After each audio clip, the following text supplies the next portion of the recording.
Saudara-saudara kaum muslimin jamaah maghrib Masjid At-Taqwa Utan Panjang, Kemayoran, Jakarta Pusat.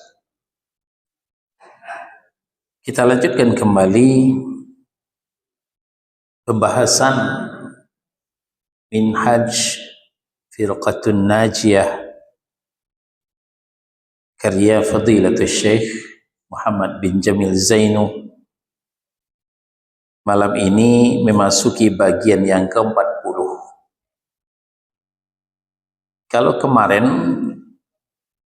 bagian yang ke-39, tegak berdiri yang dilarang, tegak berdiri yang tidak dibolehkan. Nah, sekarang bagian yang ke-40 ini tegak berdiri yang dibolehkan, bahkan ada yang dianjurkan. Nah, ini jangan rancu ya, supaya kita bisa membedakan mana yang dilarang, mana yang dibolehkan, dan mana yang dianjurkan. Berdiri yang dianjurkan itu adalah tegak berdiri dan beranjak, beralih dari tempat. Kalau kemarin tegak berdiri di tempat, kalau sekarang tegak berdiri beranjak dari tempat, ya, beralih dari tempat. Untuk apa itu? Nah, ini ada 4 kemungkinan. Jadi tegak berdiri beranjak dari tempat. 1, untuk menyambut orang yang dicintai atau dihormati. Apakah menyambut anak kandung si berentulang buah hati limpo bakuruang? Menyambut cucu orang yang disayangi, orang yang dicintai? Atau sebaliknya menyambut orang tua, ayah bunda, kakek nenek, siapapun dia, guru, ustadz. Dasarnya apa? Rasa cinta, rasa kasih sayang. Apa bedanya dengan yang kemarin? Kalau kemarin itu dengan mengagungkan, mengkultus, nah, ini akan terbuka pintu kesyirikan, maka tidak boleh. Sekarang untuk orang yang dicintai, untuk orang yang disayangi, untuk orang yang dihormati, silahkan. Tegak berdiri, beranjak dari tempat, kemudian menyambut. Menyambut ya disongsong ke pintu, bukan berdiri saja. Itu dibolehkan. Karena Fatimah radhiyallahu anha dengan ayahandanya Rasulullah sallallahu alaihi wasallam saling menyambut. Ya. Diceritakan dalam hadis yang diriwayatkan oleh Abu Daud bahwa Rasulullah sallallahu alaihi wasallam berdiri menyambut putrinya Fatimah. Ya. Jadi beliau berdiri bukan berdiri di tempat begitu saja, tapi disambut, anakku datang. Ya. Begitu. Menyambut begitu, disongsong ke pintu. Di mana dia datangnya? Jadi Rasulullah Sallallahu Alaihi Wasallam berdiri menyambut putrinya Fatimah radhiyallahu anha jika ia datang menghadap kepada beliau. Sebaliknya Fatimah juga berdiri menyambut ayahandanya Rasulullah Sallallahu Alaihi Wasallam jika beliau datang. Jadi ini aksi timbal balik antara anak dengan orang tua, antara orang tua dengan anak. Begitupun dengan cucu, dengan kakek, dengan nenek. Ya. Orang yang belum punya cucu, ya, belum tahu merasakan bagaimana sayangnya dengan cucu. Tapi nanti kalau sudah punya cucu, entah mana yang lebih sayang dengan anak dengan cucu, susah untuk membedakan. Nah, itu yang akan terjadi. Karena ia merupakan berdiri untuk menyambut tamu. Ya, bisa juga tamu yang baru datang.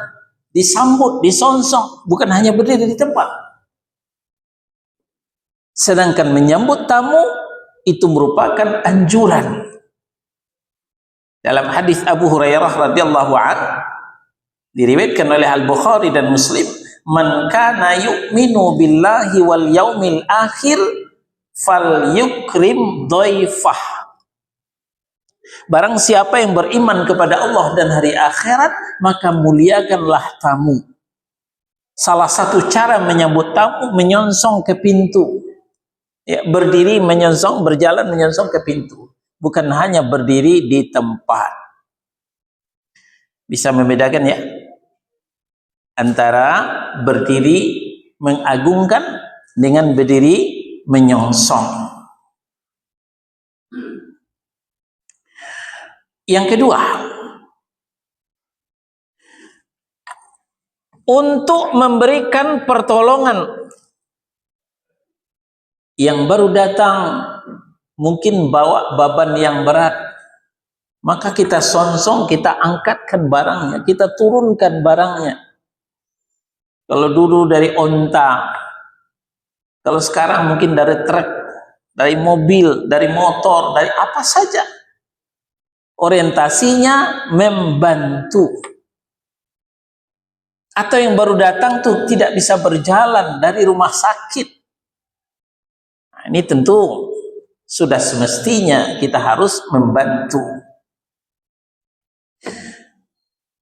Diperintahkan oleh Nabi Shallallahu Alaihi Wasallam, "Qumu ila sayyidikum." Berdirilah untuk memberikan pertolongan untuk pemimpin kalian, kata Nabi Shallallahu Alaihi Wasallam. Ini perintah, ini anjuran. Apa yang dimaksud? Asbabul wurud hadis ini atau latar belakang hadis ini adalah sehubungan dengan Sa'ad radhiyallahu anhu. Beliau pemimpin para sahabat Ansar yang terluka. Ya. Pemimpin para sahabat Ansar yang terluka. Nah, dalam kondisi seperti itu Rasulullah Sallallahu Alaihi Wasallam memintanya agar ia memberi putusan hukum dalam perkara orang Yahudi. Ya. Beliau merupakan utusan Rasulullah Sallallahu Alaihi Wasallam untuk memberikan putusan dalam perkara orang Yahudi. Maka saat pun mengendarai himar, mengendarai keledai, ketika sampai di tujuan, Rasulullah Sallallahu Alaihi Wasallam memerintahkan kepada orang-orang Ansar, "Qumu ila sayyidikum fa'anziluhu." Berdirilah untuk memberikan pertolongan untuk pemimpin kalian dan turunkanlah dia dari ontanya. Karena dia sedang terluka, tidak bisa turun sendiri, ya turunkan dia. Kata Nabi Shallallahu Alaihi Wasallam. Ini juga dianjurkan, bukan hanya dibolehkan, tapi dianjurkan ya, dalam rangka menolong sifatnya.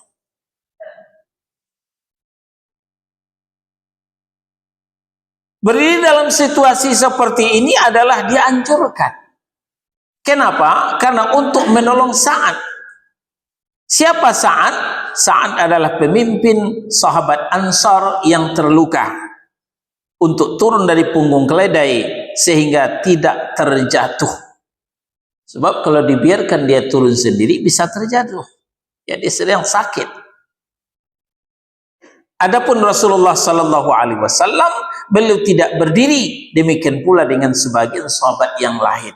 Cuman yang akan menolong saja yang berdiri, yang tidak akan menolong tidak. Ya, tidak semuanya bangkit berdiri. Nah, tentu yang merasa dirinya tegap, kuat, ya untuk memapah, nah, itu yang berdiri.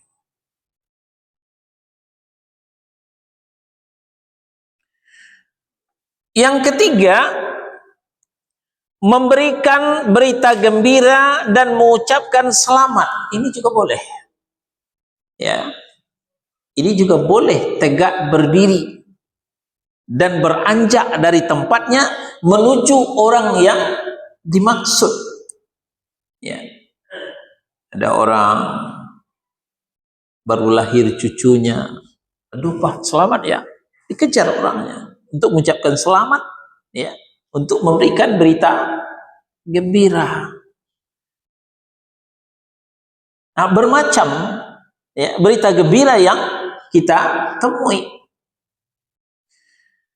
Nah, di masa Nabi Shallallahu Alaihi Wasallam ada seorang sahabat namanya Ka'ab bin Malik. Ka'ab bin Malik, oleh karena suatu dan lain hal, beliau tidak ikut perang. Beliau tidak ikut perang. Akhirnya Ka'ab bin Malik ditahzir. Ya. Tahzir itu dikucilkan, ya.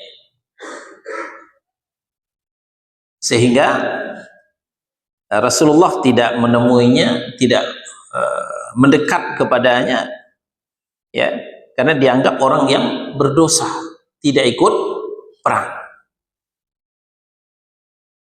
Lalu beberapa saat kemudian ternyata taubatnya Ka'ab bin Malik sudah diterima oleh Allah Subhanahu wa taala.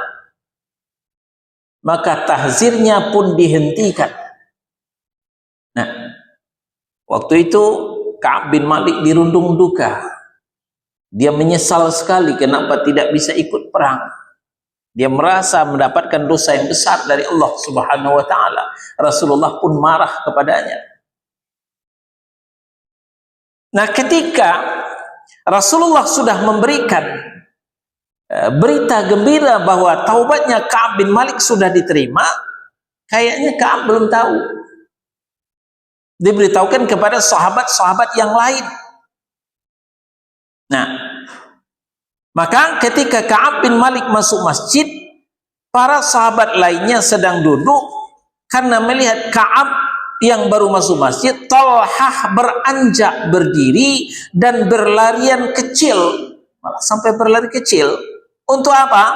Untuk memberikan kabar gembira dengan taubatnya Ka'ab yang sudah diterima oleh Allah Subhanahu wa taala. Ya. Jadi Talhah tegak berdiri lalu mengejar Ka'ab bin Malik, mengucapkan selamat, selamat ya, kabar gembira, taubat antum sudah diterima oleh Allah Subhanahu wa taala. Barusan Rasulullah menyampaikan. Nah, barulah hidup kembali, ceria kembali Ka'ab bin Malik karena sudah menerima berita gembira. Dalam versi yang lain mungkin saja seperti ada seseorang yang istrinya melahirkan, dia nungguin dengan harap cemas. Lalu kita dapat info dari dalam rumah sakit, anak sudah lahir dengan selamat.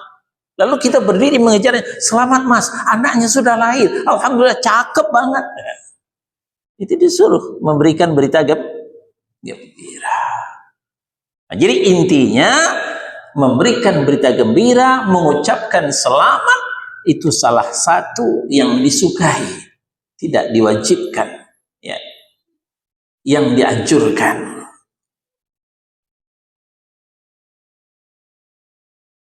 Nah, jadi itu ceritanya, ya. Talhah beranjak berdiri dan berlarian kecil untuk memberinya kabar gembira dengan taubatnya Ka'ab yang diterima oleh Allah Subhanahu wa taala. Setelah itu, hal itu didengarnya dari Nabi sallallahu alaihi wasallam karena ia tidak ikut berjihad, berperang pada jalan Allah. Nah, berdiri seperti ini adalah diperbolehkan. Kenapa? Karena untuk memberi kabar gembira kepada orang yang tengah dirundung duka. Ya, bukankah menghibur orang itu juga ibadah? Ya. Ada orang dapat musibah, lalu kita takziah. Takziah dalam rangka menghibur. Ya, ini yang berhibur, yang bernilai ibadah. Jangan menghibur dengan dangdut. Itu enggak, bukan dengan ibadah. Dengan maksiat namanya. Itu.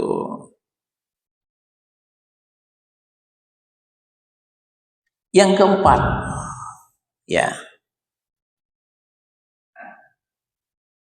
Tegak berdiri untuk memeluk orang yang baru datang dari jauh, ya. Untuk memeluk orang yang baru datang dari perjalanan jauh.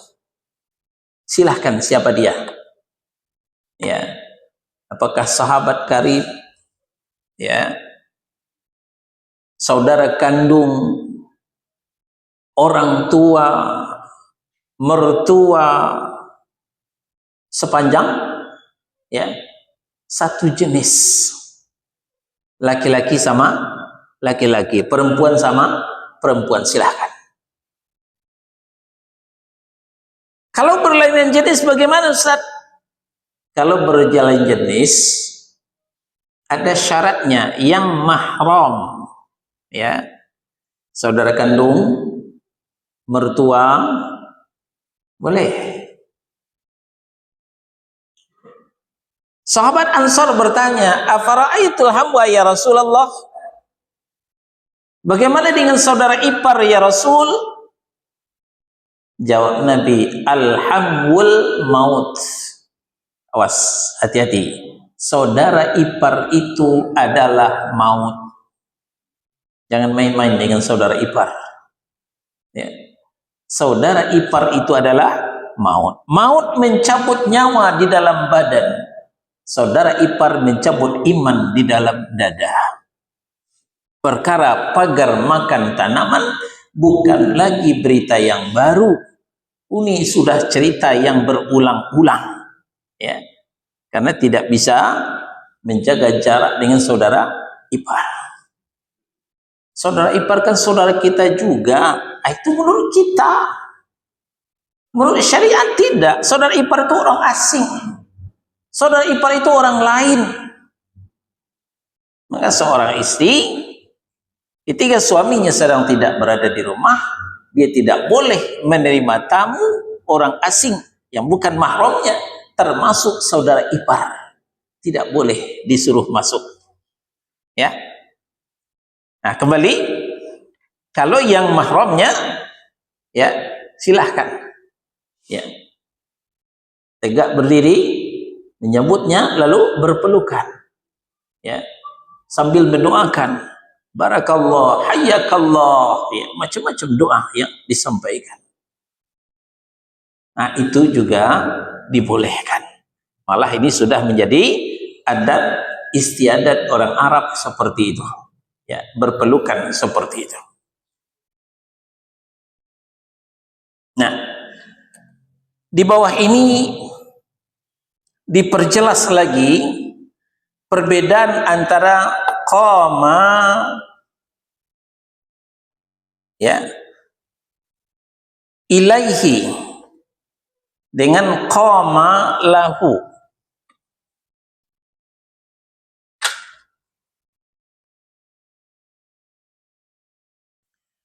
Perbedaan antara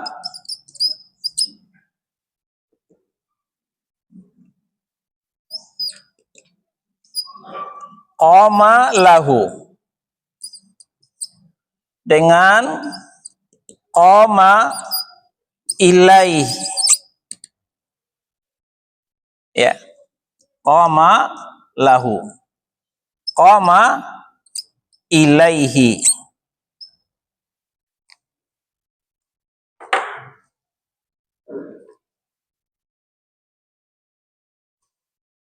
Poin yang kelima di dalam kitab halaman 192.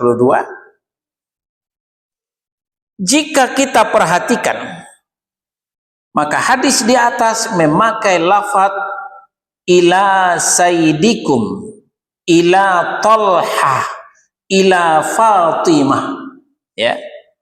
Nah, ini dia, ilaih, ya, memakai huruf ila. Lafaz itu menunjukkan diperbolehkannya berdiri. Berbeda halnya dengan hadis yang sebelumnya, yang pekan lalu, yang melarang berdiri. Hadis itu memakai lahu, qama lahu. Apa bedanya? Perbedaan makna antara dua lafaz itu sangat besar sekali. Ya. Mungkin dalam hati kita akan mengatakan apa doai sami mamon, apa pula keobahnya. Beda jauh. Ya. Antara lahu dengan ilaih. Ya.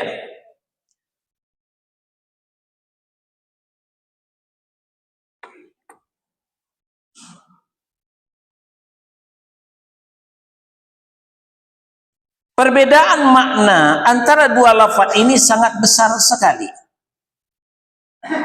Qama ilaih. Ini yang kedua. Berarti segera berdiri untuk menolong atau untuk menyambut demi memuliakannya. Itu dibolehkan, bahkan ada yang dianjurkan. Sedangkan qama lahu berarti berdiri di tempat. Nah, judulnya berdiri di tempat, nggak kemana-mana. Untuk apa? Untuk memberikan penghormatan, pengagungan, pengkultusan. Makanya itu tidak dibolehkan. Itu dilarang. Nah, jadi supaya kita bisa membedakan mana berdiri yang tidak boleh, mana berdiri yang dibolehkan.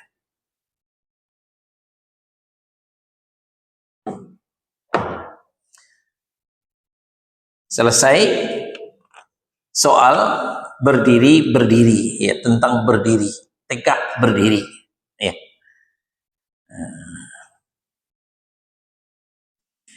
Sekarang kita lanjut ke bagian yang ke-41, halaman 194. Judulnya hadis-hadis dhaif dan maudhu. Dhaif artinya lemah. Maudhu artinya palsu. Ya.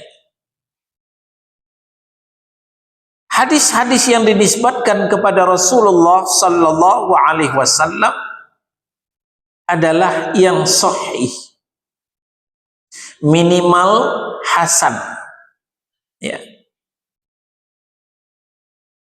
Ada lagi yang disandarkan yaitu dhaif, artinya lemah, dan maudhu artinya palsu. Dalam kitab hadis, ya, dalam kitab hadisnya Imam Muslim menyebutkan di awal kitab peringatan keras terhadap hadis dhaif dengan judul bab larangan menyampaikan hadis dari setiap apa yang didengar. Bersabda Nabi sallallahu alaihi wasallam, kafa bil mar'i kadziban ayyuhadditsa bikulli ma sami'a. Cukuplah seorang itu berdusta jika ia menyampaikan hadis dari setiap apa yang ia dengar. Riwayat Muslim. Nah, mungkin bulan ini ya banyak yang mampir di beranda handphone kita yang mengatakan itu adalah hadis datang dari Nabi sallallahu alaihi wasallam. Hadis tentang apa? Hadis tentang keutamaan Rajab, ya, puasa Rajab, sholat sunnah Rajab, sholawat Rajab, istighfar Rajab, sedekah Rajab, semuanya dikaitkan dengan Rajab. Di antaranya, barang siapa yang puasa tanggal 1 Rajab, diampuni dosanya selama 3 tahun. Barang siapa yang puasa tanggal 2 Rajab, diampuni dosanya selama 2 tahun. Yang berpuasa tanggal 3 Rajab, diampuni dosanya selama 1 tahun. Jadi berpuasa 3 hari, diampuni dosa berapa tahun? 3 tambah 2 tambah 1. 6 tahun, lumayan.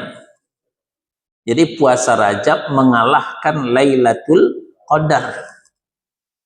Lailatul Qadar cuman khairum min alfi syahr. Cuman begitu bahasanya. Nah, hadis ini adalah hadis palsu. Nah, ketika hadis ini sampai di beranda handphone kita, lalu kita semangat pula nge-share ke grup lain, ke teman kita. Cukuplah orang itu dikatakan pendusta, kata Nabi. Kalau dia setiap menerima hadis nge-share, setiap menerima hadis nge-share, tanpa meneliti terlebih dahulu apakah hadisnya sahih ataukah palsu. Kita ulang, apa kata Nabi? Kafa bil mar'i kadiban ayyuhadditsa bikulli ma sami'a. Cukuplah seorang berdusta, dikatakan berdusta jika ia menyampaikan hadis dari setiap apa yang ia dengar. Setiap ia mendengar dikatakan hadis, ya langsung percaya. Setiap ia dengar dikatakan hadis, langsung percaya. Setiap bahasa Arab dikatakan hadis, setiap bahasa Arab dikatakan hadis. Ya. Tulisan Arab dikatakan hadis. Kalau bunyinya berbunyi Arab, itu dikatakan solawat. Nah, itu penyakit negeri kita. Kenapa? Karena tidak ngerti bahasa Arab. Tapi orang yang mengerti bahasa Arab, dia akan tahu terjemahannya apa. Tidak mungkin dia itu akan tertipu. Imam An-Nawawi dalam kitabnya Syarah Muslim menyebutkan bab larangan meriwayatkan dari orang dhaif, lemah. Apa kata Nabi? Sayakunu fi akhiriz zamani nasun min ummati yuhadditsunakum bima lam tasma'u antum wala aba'ukum fa iyyakum wa iyyahum. Nanti, kata Nabi. Kalau Nabi mengatakan nanti, berarti sekarang sudah datang waktunya. Kala atau nanti akan datang di akhir zaman segolongan manusia dari umatku yang menceritakan hadis kepadamu apa yang tidak pernah kamu dengar, tidak juga didengar oleh nenek moyangmu, maka waspadalah dan jauhilah mereka. Sudah dipesankan oleh Nabi Shallallahu Alaihi Wasallam. Kalau mereka mengatakan hadis tapi tidak pernah kamu dengar, tidak pernah didengar oleh orang tuamu, nah jauhi mereka, jangan dekat dengan mereka. Dan yang paling banyak membuat hadis palsu ini adalah Syiah. Ya. Yang paling banyak membuat hadis palsu ini adalah Syiah. Hadis gacoannya adalah khalifati min ba'di Ali bin Abi Thalib. Khalifahku sepeninggalku nanti adalah Ali bin Abi Thalib radhiyallahu anhu. Karramallahu wajhah. Kalau begitu, Abu Bakar merampok jabatan khalifah. Umar mencoleng jabatan khalifah. Begitu juga Utsman. Sebenarnya sudah dipesankan oleh Nabi, khalifah pengganti beliau adalah Ali bin Abi Thalib. Ini hadis bikinan orang Syiah. Tidak pernah Nabi mengatakan seperti itu. Ya. Nah, untuk meloloskan ini, nah sedikit kita mengambang tentang ini supaya kita waspada dengan hadis yang palsu. Untuk meloloskan ini, maka dia membuat fitnah terhadap Abu Hurairah radhiyallahu anhu. Ya, kalau sering nyetel YouTube, ketemu dengan YouTube-nya Kang Jalal, ya, Jalaluddin Rahmat mengatakan, siapa Jalaluddin Rahmat? Dengkotnya Syiah di Bandung. Apa kata Kang Jalal? Apa taunya Abu Hurairah? Abu Hurairah masuk Islamnya baru kemarin sore, kecil. Tidak sama dengan Imam Ali. Imam Ali masuk Islam dari kecil, dari lebih muda. Beliau saudara sepupu Rasulullah, menantu Rasulullah. Ya, beliau di samping mengangkat-angkat Ali bin Abi Thalib, juga menginjak-injak Abu Hurairah radhiyallahu anhu. Apa target mereka? Ketika Ahlus Sunnah berhasil diracuni, ya, mulai tidak percaya kepada Abu Hurairah, maka terjadilah kekosongan pada hadis Nabi. Karena hadis Nabi itu mayoritas sanadnya dari Abu Hurairah.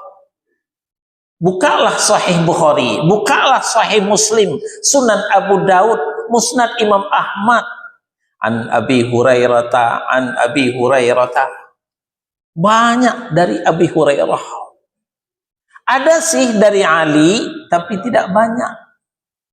Dari Aisyah, dari Abu Bakar, dari Umar ada, tapi tidak banyak. Yang banyak dari Abu Hurairah. Nah, barulah Abdullah ibn Umar, Abdullah ibn Mas'ud, ya, Abdullah ibn Abbas.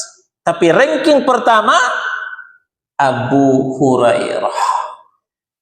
Ini yang dicoba menanamkan kepada Ahlus Sunnah, menanamkan keraguan terhadap Abu Hurairah radhiyallahu anhu. Ketika kredibilitas Abu Hurairah sudah jatuh, terjadilah kekosongan pada hadis Nabi. Nah, kekosongan ini mereka akan isi dengan hadis-hadis palsu bikinan imam-imam mereka. Ini untuk kita waspadai. Ini tentang, ya, hadis palsu. Maka sedikit banyak kita harus tahu dengan ilmu mustalah hadis, membedakan mana hadis yang sahih, mana hadis yang hasan, mana hadis yang dhaif, dan mana hadis yang maudhu atau palsu. Kita berlanjut. Imam Ibnu Hibban dalam kitab sahihnya menyebutkan pasal peringatan terhadap wajibnya masuk neraka bagi orang yang menisbatkan sesuatu kepada Mustafa Muhammad sallallahu alaihi wasallam sedangkan dia tidak mengetahui kebenarannya. Selanjutnya beliau menyebutkan dasarnya, yaitu kata Nabi sallallahu alaihi wasallam, man qala alayya ma lam aqul falyatabawwa maq'adahu minan nar. Barang siapa yang berbohong atas namaku, mengatakan yang tidak pernah kukatakan, maka falyatabawwa maq'adahu minan nar. Carilah tempat tinggal di dalam neraka, kata Nabi sallallahu alaihi wasallam. Ancaman keras dari Nabi sallallahu alaihi wasallam bagi orang yang menser-ser, mengedarkan hadis-hadis palsu. Nah, jadi solusinya, kalau sampai hadis ke handphone kita, lihat dulu apa bunyi hadisnya, analisa dulu, ya. Kalau kita bisa mengerti dengan ilmu hadis, ya, kita saring dulu sebelum di-sharing. Kalau tidak mengerti dengan ilmu hadis, bertanya, Fas'aluhu ahla dzikri in kuntum la ta'lamun. Tanyakan kepada ahlinya kalau memang kamu tidak tahu. Ustadz kita banyak. Masing-masing ustadz kita punya nomor handphone. Angkat telepon. WA. Ustadz, saya menemukan hadis begini. Apakah hadis ini sahih? Tanyakan. Kalau kata ustadz kita sahih, ya silakan di-share. Tidak apa-apa. Tapi kalau ternyata hadisnya bermasalah, ya, dhaif atau palsu, maka stop. Cukup sampai di kita. Tidak usah dilanjutkan kepada orang lain, supaya kita tidak terancam disuruh oleh Nabi mencari tempat tinggal di dalam neraka. Rasulullah Shallallahu Alaihi Wasallam memperingatkan dari hadis-hadis maudhu, hadis palsu dengan sabdanya, "Man kadzaba alayya muta'ammidan falyatabawwa maq'adahu minan nar." Ya, kalau hadis tadi riwayat Ahmad, hadis itu hasan. Nah, kalau ayat hadis yang kedua ini muttafaqun alaih, ya, sepakat Al-Bukhari dan Muslim. Barang siapa yang berdusta atas namaku dengan sengaja, ya, maka hendaknya ia menempati tempat duduknya di neraka. Jangan pernah berdusta atas nama Nabi Sallallahu Alaihi Wasallam. Tapi sungguh amat disayangkan, kita banyak mendengar daripada syekh hadis-hadis maudhu, daripada ustadz, daripada kiai, hadis-hadis yang bermasalah ini, maudhu, palsu dan dhaif, lemah, untuk menguatkan mazhab dan kepercayaan mereka. Di antaranya contoh, nah ini mungkin sering kita mendengar, apa bunyinya? Ikhtilaful ummati rahmah. Ya, pernah dengar? Perbedaan pendapat di kalangan umatku adalah rahmah. Ya, kita berbeda dalam, ya, berbeda dalam apa istilahnya? Nah, dalam kesatuan, ya, beragam dalam persatuan. Ya. Digambarkan lagi, kita aneka ragam kembang bunga di dalam satu pas bunga. Ya. Kembang melati, kembang Kamboja, kembang apa lagi, ya. Ya kalau kembang itu nggak masalah, ya, bunga melati, bunga dahlia, itu nggak apa-apa dalam satu pas bunga. Tapi kalau bunga bangkai, bisa nggak disatukan? Nggak bisa. Nah, itulah contohnya, ya. Kalau sesama bertauhid bisa dipersatukan, cuman perbedaan mazhab, cuman perbedaan ormas, tapi sama-sama bertauhid bisa kita bersatu. Tapi dengan musyrik itu nggak bisa bersatu. Bagaimana mempersatukan tauhid dengan syirik? Satu ke masjid, satu ke gereja, nggak mungkin. Ini yang mau kita persatukan, ikhtilaful ummati rahmah. Jadi kalau perbedaan itu rahmat, berarti persatuan adalah azab. Itu begitu jadinya. Padahal Allah memanggil kita, wa'tasimu bihablillahi jami'an wa la tafarraqu. Berpegang teguhlah kalian kepada agama Allah dan jangan bercerai-berai, jangan berselisih. Ini berselisih dikatakan rahmat. Ya. Inilah salah satu hadis palsu yang laris manis di negeri kita. Al-Allamah Ibnu Hazm berkata, itu bukan hadis. Ya. Ikhtilaful ummati rahmah itu bukan hadis. Ia adalah hadis batil dan dusta. Sebab jika perbedaan pendapat adalah khilafiyah adalah rahman, niscaya kesepakatan, ya, ittifaq tentu adalah suatu yang dibenci atau mendatangkan azab. Hal yang tidak mungkin diucapkan oleh seorang muslim, apalagi Nabi sallallahu alaihi wasallam. Apalagi contoh hadis yang dusta itu, ta'allamus sihra wa la ta'malu bih. Pelajarilah ilmu sihir tetapi jangan mengamalkannya. Ini ada juga nih, kita disuruh mempelajari ilmu sihir, ya. Nah, ini juga hadis palsu.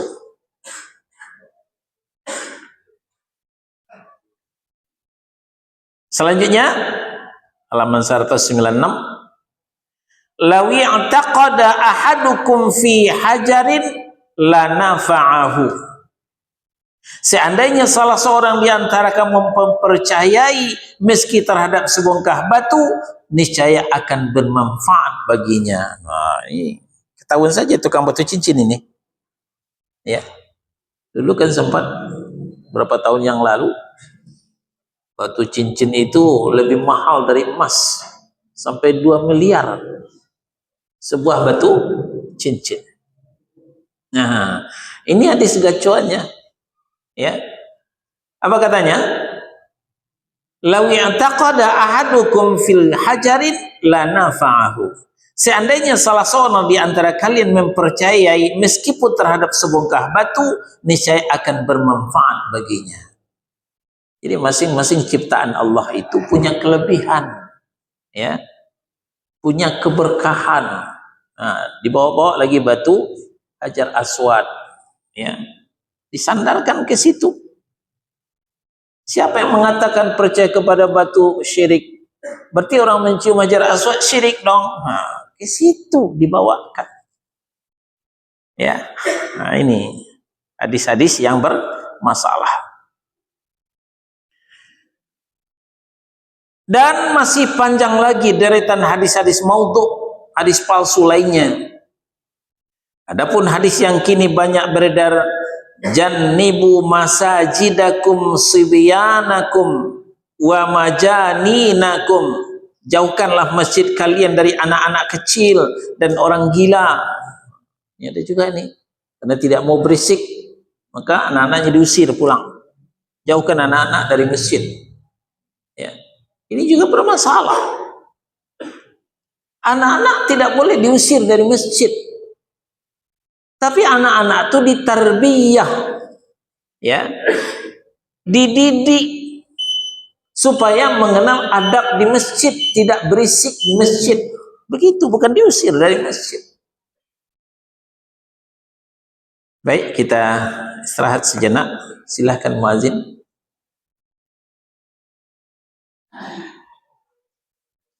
Apa bunyi hadis yang terakhir tadi, yang hadis bermasalah? Jannibu masajidakum sibyanakum wa majaninakum.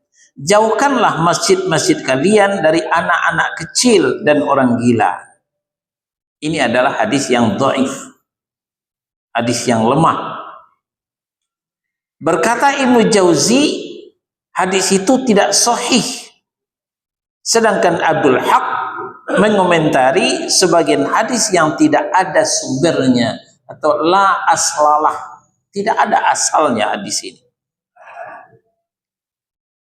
Penolakan terhadap hadis tersebut lebih dikuatkan lagi oleh adanya hadis yang sahih yang berlawanan. Apa itu? Kata Nabi sallallahu alaihi wasallam, "Allimu auladakumus shalah wa hum abna'u sab'in. Wadribuhum 'alaiha wa hum abna'u 'ashrin." Ajarilah anak-anakmu salat saat mereka berusia 7 tahun. Kalau anak kita umur 7 tahun diajarin apa? Main HP, ya, main gadget. Ya. Kata Nabi, kalau anak umur 7 tahun ajari sholat, bukan main HP. Ya. Dan pukullah mereka karena meninggalkan sholat ketika mereka berusia 10 tahun. Kalau udah 10 tahun umurnya masih nggak mau sholat, pukul. Atau sholat masih main-main, sholat mundar mandir, lari ke sana, lari ke situ, bercanda, pukul, kata Nabi Shallallahu Alaihi Wasallam. Maka seharusnya kalau ada anak ke masjid, ada pula orang tuanya. Yang kita sayangkan anaknya disuruh ke masjid, orang tuanya nonton TV di rumah. Jadi maka anaknya bikin gaduh di rumah, di masjid, ya, bikin berisik. Nah, maka karena orang tuanya tidak ke masjid, kitalah yang menjadi orang tuanya. Jangan sungkan menegur anak kalau berisik, walaupun bukan anak kita. Jangan pakai Sebab ketika dibiarkan anak-anak berisik, nah mereka menganggap itu benar, maka mereka akan berisik terus, akan terganggulah kita beribadah. Jadi saya minta kepada jemaah harus tegas. Tegas bukan berarti keras, ya, bukan ditempeleng, tidak boleh. Ya, tegas harus ditegur ketika ada anak-anak yang berisik bikin gaduh di masjid. Nah, jadi kata Nabi Shallallahu Alaihi Wasallam, ajari anakmu sholat ketika berumur 7 tahun dan pukullah mereka ketika umurnya sampai 10 tahun. Mengajarkan sholat tersebut dilakukan di dalam masjid, ya, dilakukan di dalam masjid. Jadi bukan dibiarkan saja anak itu di masjid, bukan disuruh-suruh saja, tapi diajari sholat, didampingi oleh seorang ayah. Ya, sebagaimana Rasulullah Shallallahu Alaihi Wasallam telah mengajar para sahabatnya. Rasulullah Shallallahu Alaihi Wasallam mengajar dari atas mimbar, sedangkan anak-anak ketika itu berada di masjidnya Rasul. Bahkan hingga mereka yang belum mencapai usia baligh. Ini yang terjadi pada masa Nabi Shallallahu Alaihi Wasallam. Baik. Bagian ini belum bisa kita lanjutkan, kita sampai di sini saja dulu. Ya, silahkan yang mau bertanya. Ya, silahkan Pak.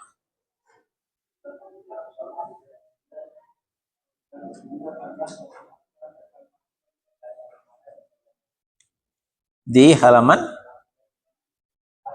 Al-Hijr ayat 9.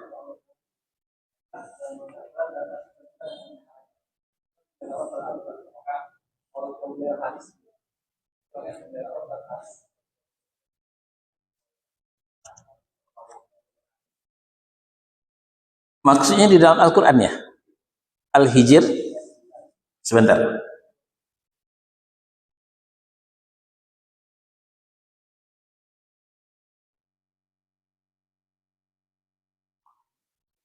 Al-Hijr surah yang ke-15 ayat 9.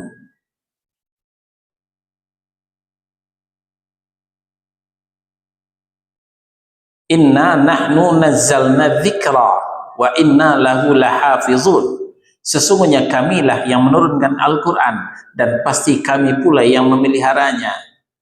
Ini kata Al-Quran. Yang ditanyakan, apakah Allah memelihara hadis juga? Ya. Baik-baik, ya, baru saya nangkap. Tadi saya belum nangkap maksudnya. Allah berjanji memelihara Al-Quran. Maka Al-Quran tidak bisa dipalsukan orang. Ada sih tangan-tangan jahil mau memasukkan Al-Quran, tapi cepat ketahuan. Karena Al-Quran bersemi di dada-dada kaum muslimin. Ya. Banyak hafiz dan hafizah. Hafiz dan hafizah itu bukan hanya orang dewasa, malah anak-anak di bawah umur banyak yang hafal Quran. Tahu dengan nomor ayatnya, nomor juznya, nomor surahnya. Begitu caranya Allah menjaga Al-Quran. Lalu bagaimana dengan hadis? Dengan hadis tidak ada pernyataan Allah memelihara hadis. Hanya memelihara Al-Quran. Nah, maka itulah yang kita lihat banyak sekali hadis yang dipalsukan oleh orang. Alhamdulillah jasa para ulama untuk mensortir hadis-hadis tersebut. Maka terpisahlah, ya, ada silsilah hadisus sahihah, ada silsilah hadisud dhaifah, ya. Silsilah hadis yang sahih, ada pula silsilah hadis yang dhaif. Nah, itu untuk membedakannya. Nah, jadi demikian. Jadi tidak ada jaminan dari Allah tentang keaslian daripada hadis itu sendiri. Kerja keras para ulama kitalah yang kita bisa membedakannya. Allahu a'lam. Ada lagi? Ya, silakan.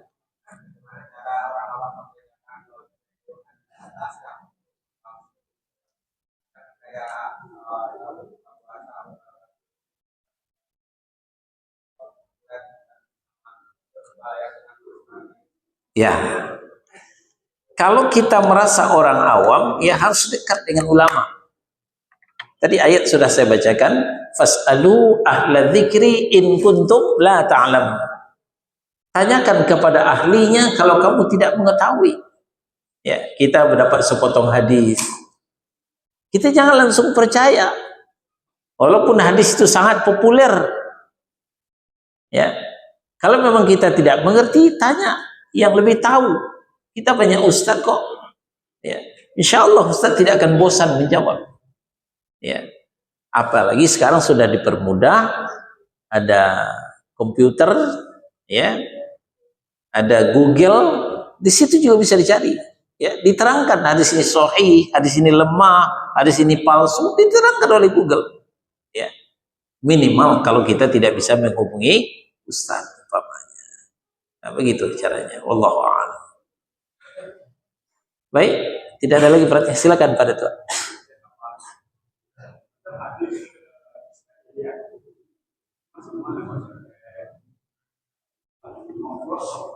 Ya, ya, betul sekali. Ya, ada yang disebut dengan Israiliyah. Ya, karangan orang-orang yang Yahudi. Ini juga tidak bisa diterima. Ini adalah termasuk hadis palsu. Ya, hadis Israiliyat itu termasuk hadis palsu. Tidak datang dari Nabi Shallallahu Alaihi Wasallam. Kita juga tidak boleh mengedarkannya, yang menyebarkannya. Demikian pada itu. Kita tutup. Subhanakallahumma wa bihamdika asyhadu an la ilaha illa anta astaghfiruka wa atubu ilaik. Wassallallahu ala nabiyyina Muhammadin wa ala alihi wa sahbihi wasallam. Barakallahu li wa lakum. Assalamualaikum warahmatullahi wabarakatuh.